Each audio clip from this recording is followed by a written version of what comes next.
तो मैं अभी अपने आचार्य डॉक्टर लोकेश मुनि जी से निवेदन करती हूँ, आप हमें अपना आशीर्वचन मार्गदर्शन प्रदान करें। डॉक्टर लाजपत राय मेहरा जी के 51वें जन्मोत्सव के अवसर पर आरोग्य पीठ द्वारा आयोजित इस कार्यक्रम में मंचासीन पूज्य रामानुजाचार्य पुंडरीकाक्ष आचार्य महाराज जी, आचार्य रामगोपाल दीक्षित जी, विश्व हिंदू परिषद के राष्ट्रीय राजधानी दिल्ली क्षेत्र दिल्ली प्रदेश के अध्यक्ष भाई कपिल खन्ना जी, भाई अग्रवाल जी, तिवारी जी, लड्डा जी, उपस्थित बंधु और बहनों, आचार्य जी ने अभी बहुत ही सुंदर बात कही कि न्यूरोथेरापी को नीचे तक ले जाएंगे तो जन जन से, क्योंकि समाज और राष्ट्र किससे बना है। और उसी बात को आगे बढ़ाते हुए कपिल खन्ना जी ने भी कहा कि पूरे विश्व के कल्याण के लिए जब हम विश्व की बात करते हैं, राष्ट्र की करते हैं, समाज की करते हैं, मेरे दीक्षा प्रदाता पूज्य गुरुदेव आचार्य तुलसी जी का एक भजन का आखिरी पद्य मुझे याद आता है, जिसमें उन्होंने कहा, सुधरे व्यक्ति समाज व्यक्ति से राष्ट्र स्वयं सुधरेगा। मुझे लगता है न्यूरोथेरापी के संदर्भ में ये बिल्कुल ठीक सटीक बैठता है कि व्यक्ति का स्वास्थ्य का सुधार होगा, उससे हमारा समाज स्वस्थ बनेगा और उससे हमारा राष्ट्र सबल बनेगा।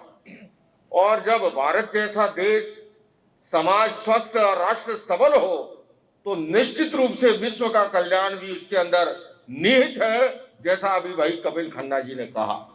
बंधु और बहनों, ये मेरा सौभाग्य रहा है कि मुझे डॉक्टर लाजपत राय मेहरा जी से मिलने का भी अवसर मिला, उनके आश्रम जाने का भी अवसर मिला और आंखों से उनके चमत्कार देखने का भी मौका मिला। और आज उस परंपरा को हमारे आचार्य रामगोपाल दीक्षित जी, जो बीज मेहरा जी ने बोया था, उस बीज को बरगद बनाने में जिस प्रकार का श्रम कर रहे हैं वह न केवल उल्लेखनीय है बल्कि उसकी जितनी सराहना की जाए कम है। बंधुओं और बहनों, दुनिया में अनेक तरह की विधाएं हैं, लेकिन न्यूरोथेरेपी एक ऐसी विधा है जो कमजोर से कमजोर, गरीब से गरीब व्यक्ति भी न्यूनतम संसाधनों में इस प्रक्रिया के द्वारा स्वस्थ हो सकता है। इसलिए जब भारत की आधी से अधिक आबादी गरीबी रेखा से नीचे हो, ऐसे में इस देश के लिए ये विधा संजीवनी साबित हो सकती है।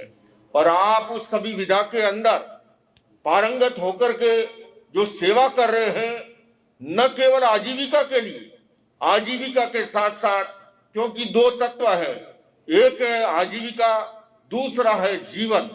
मैं समझता हूं आजीविका के साथ साथ लोगों को जीवन प्रदान करने में, स्वास्थ्य प्रदान करने में, और हमारे यहाँ पर भारतीय संस्कृति में स्वास्थ्य का अर्थ अंग्रेजी के हेल्दी शब्द से नहीं लिया गया। यहाँ पर कहा गया संस्कृत साहित्य में, स्वस्मिन् तिष्ठति इति स्वस्थ है। स्वस्थ कौन है? जो अपने आप में ठहरा हुआ है। ये डॉक्टर मेहरा जी की जो विधा है, ये विधा न केवल शारीरिक रूप से, शारीरिक, मानसिक और भावात्मक भावना के स्तर पर जाकर के व्यक्ति को स्वस्थ बनाती है। और मैं देख रहा था, भाई कपिल खन्ना जी ने भी कहा कि दीक्षित जी एक नए अवतार में आज हमने देखा, अब ये गीतकार भी बन गए हैं। सचमुच में जब मेहरा जी जैसा व्यक्तित्व सामने हो और कोई भी उनके बारे में जो जानता है वो कहने लगेगा तो अपने आप कवि भी बन जाएगा। तो मैं कवि आचार्य रामगोपाल दीक्षित जी को बहुत बहुत बधाई देता हूँ और बंधुओं और बहनों, अब वो समय आ गया है।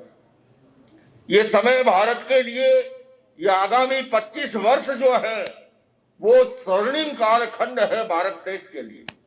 और मैं केवल इसलिए भी कह पा रहा हूं, मैं जैसा अभी बताया 70 दिनों की अमेरिका और कनाडा की यात्रा करके मैं कल लौटा हूं। पूरे विश्व के अंदर भारतीय संस्कृति के प्रति और खासकर कोविड काल के बाद में मैं भाई खन्ना जी आपका ध्यान आकृष्ट करना चाहूंगा। आज वेलनेस जो है वो बहुत बड़ा उद्योग बनता जा रहा है। मेडिटेशन, योग, न्यूरोथेरापी, नेचुरोपैथी, आयुर्वेद, ये सारी की सारी विधाएं पूरी दुनिया की मानसिकता इस समय तैयार है उसे ग्रहण करने के लिए।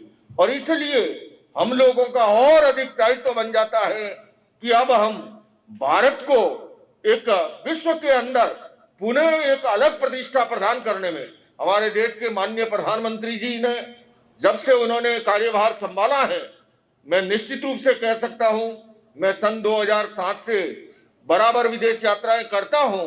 इन 15 वर्षों में मैंने जो अनुभव किया है, इस समय भारत देश के प्रति, भारत के लोगों के प्रति, लोगों के मन में विदेश में एक नया सम्मान का भाव पैदा हुआ है।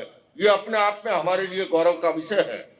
और मैं अपनी बात को संपन्न करूं संक्षेप में, हालांकि मेरी सराहना में बहुत कुछ कहा गया, ये अतिशयोक्तिपूर्ण आपका स्नेह ही है। मेरा ये मानना है, ये सम्मान मेरा नहीं, ये महान भारतीय संस्कृति का सम्मान है। भारत का वसुधैव कुटुंबकम का जो महान संदेश है उसका सम्मान है। ये अगर सम्मान किसी का है, भगवान महावीर के उन सिद्धांतों का सम्मान है जो उन्होंने अहिंसा और अनेकांत का दर्शन दिया। ये निश्चित रूप से मेरे लिए भी प्रसन्नता का विषय था कि हम सबके प्रेरक, जिनको हम अपने जीवन में आदर्श मानते हैं, ऐसे पूज्य स्वामी विवेकानंद जी ने 1893 में जिस सर्वधर्म संसद को संबोधित करके पूरे विश्व का ध्यान भारत के प्रति आकृष्ट किया था, उसी संसद के उद्घाटन सत्र को मुझे संबोधित करने का अवसर मिला। मैं इसलिए क्योंकि ऐसे महापुरुष ने जब संबोधित किया हो। हालांकि इस वर्ष मैं खन्ना जी को यह भी बताना चाहूंगा, कुछ भारत विरोधी ताकतें भी सक्रिय थी, क्योंकि जब हमारा देश तेजी से आगे बढ़ रहा है, स्वाभाविक है। लेकिन मुझे वो मौका भी मिला जब मैंने देखा मेरे से पूर्व वक्ताओं में, हालांकि मैंने अपने भाषण का अंग्रेजी में पूरी तैयारी कर रखी थी, मेरा पूरा संभाषण अंग्रेजी में होना था, वो तो मैंने दिया ही, पर तत्काल मुझे प्रतिक्रिया भी देनी थी मेरे से पूर्व वक्ताओं को, तो मैंने हिंदी का भी सहारा लिया, संस्कृत का भी लिया। नवकार मंत्र के साथ सर्वे भवन्तु सुखिनः, सर्वे सन्तु निरामया, सर्वे भद्राणि पश्यन्तु, मां कश्चित् दुःख भाग् भवेत्। मैंने कहा कि मैं उस भारत देश से आता हूं जो भारत देश अनेकता में एकता जिसकी मौलिक विशेषता है, बहुलतावादी संस्कृति जिसकी खूबी है, सर्वधर्म सद्भाव उसके मूल मंत्र हैं, और वसुधैव कुटुंबकम जिसका आदर्श है। और वहीं से स्वामी विवेकानंद जी ने संबोधित किया था। और आज भी भारत के अंदर तमाम धर्म, संप्रदाय, जातियां सब फल फूल रहे हैं बिना किसी भेदभाव के। ये दुनिया को जान लेना चाहिए। करीब 80 देशों के 10,000 लोगों की उपस्थिति रही होगी वहां पर उद्घाटन सत्र के अंदर। और उसी तरह से सन 2015 में प्रथम अंतर्राष्ट्रीय योग दिवस को संबोधित करने का अवसर मिला था। बहन सुषमा जी मुझे ले गई थी, मैंने अपनी आंखों से तब देखा कि हमारे प्रधानमंत्री जी ने 2014 में प्रस्ताव रखा, देखते ही देखते सैकड़ों देशों ने समर्थन किया और यूएन के सेक्रेटरी जनरल बान की मून स्वयं आसन कर रहे थे और उस मंच से उस दिन भी संबोधन किया। हमारे आर्ट ऑफ लिविंग के पूज्य श्री श्री रविशंकर जी ने संबोधित किया। लेकिन इस बार प्रधानमंत्री जी के साथ जब भाग लेने का अवसर था, एक अलग ही उत्साह था लोगों में, एक अलग ही उमंग थी। और ये प्रधानमंत्री जी की प्रेरणा के कारण से आज पूरे विश्व के शहर शहर, गांव गांव, गली गली में मेडिटेशन और योग की। और इस बार प्रधानमंत्री जी ने उस मंच से कहा कि देखिए, इस महान विरासत को हमने कोई पेटेंट नहीं कराया है, कोई भी इसका लाभ उठा सकता है। और मुझे भी कहने का अवसर मिला कि मैं जिस परंपरा से आता हूं, ये हमारी कितनी प्राचीन विरासत है, जिसका एक उदाहरण मैं दे सकता हूं। जैन धर्म के 24 तीर्थंकर हुए, ऋषभ से लेके महावीर तक, और उनकी जितनी भी प्रतिमाएं मिलती हैं सारी की सारी ध्यान और योग की मुद्रा में मिलती है। इससे बड़ा और क्या सबूत होगा कि हमारी हजारों वर्ष प्राचीन हमारी ये विरासत है। तो बंधुओं और बहनों, ये सम्मान चाहे कैलिफोर्निया की असेंबली में हुआ हो, सीनेट में हुआ हो, या अमेरिका के वाशिंगटन डीसी में यूएस रिप्रेजेंटेटिव के द्वारा हुआ हो, या न्यू जर्सी की असेंबली में, या कनाडा की पार्लियामेंट में, मैं फिर कह रहा हूं, ये आचार्य लोकेश मुनि का सम्मान नहीं, ये वास्तव में हमारी भारत की महान विरासत के प्रति लोगों के मन में जो अब एक आदर का भाव पैदा हुआ है, क्योंकि हमने वैक्सीन के द्वारा सेवा की।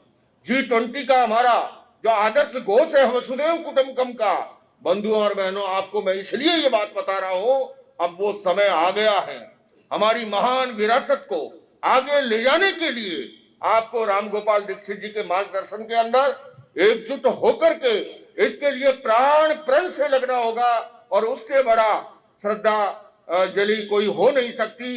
डॉक्टर मेहरा जी के प्रति मैं आज पुनः डॉक्टर मेहरा जी के प्रति आदर का भाव प्रकट करते हुए, आचार्य राम गोपाल दीक्षित जी ने इतनी विलक्षण प्रतिभा है इनकी, ये चाहते तो बहुराष्ट्रीय कंपनियों में काम करके करोड़ों का न्यारा कर सकते थे, पर इन्होंने इस सेवा को अपना जीवन समर्पित किया है और आप उनके साथ में एकजुट लगे हैं। मैं आप सबका अभिनंदन करता हूं, स्वागत करता हूं।